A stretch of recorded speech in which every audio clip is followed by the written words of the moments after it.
God would never just say regarding the arrival of his kingdom, it's Pentecost. He wouldn't do that. He almost does a number of times in ways that are impossible to misunderstand, but he would have to tell us in many different ways so it's impossible to miss. He'd have to do that because he can't just say it's Pentecost. The whole world would know. Now, this subject in some ways is both easy, very easy, and hard to preach. Why is it easy?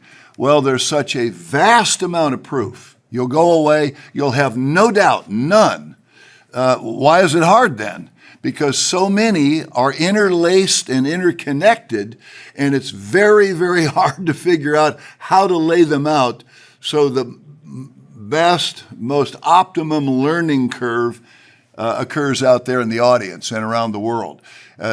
How to link all of the sheer vastness of the proof is not easy. But proving it's Pentecost is falling over backwards without even being pushed. I mean, it's just that easy. So I'm going to remove all doubt,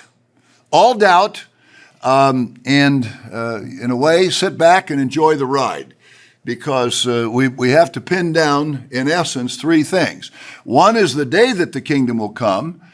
Maybe we'll find out we can even pin the hour, because remember, if that day and hour knows nobody, well, we know both.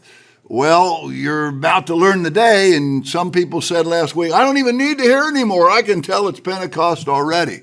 And they'd heard, 2 points. So you know the day, so you can almost wonder, maybe we're going to even know the hour, and then obviously we need to know the year. Now, as I said when we started, nowhere does God say, it's Pentecost, but he doesn't have to. He says it in so many ways, it's almost silly to say, you got to tell me it's Pentecost. As I said last week, I can't remember if I said it at services or afterwards to people, there are many, many times more proof in the Bible of Pentecost opening the kingdom of God than there are proofs that it closes on Passover, which is an absolute, or that Israel goes into captivity on the Feast of Tabernacles combined. You take all the proofs of both of those things, and those are absolutes. They don't come anywhere close to the total amount of proof for Pentecost, and we're still just starting.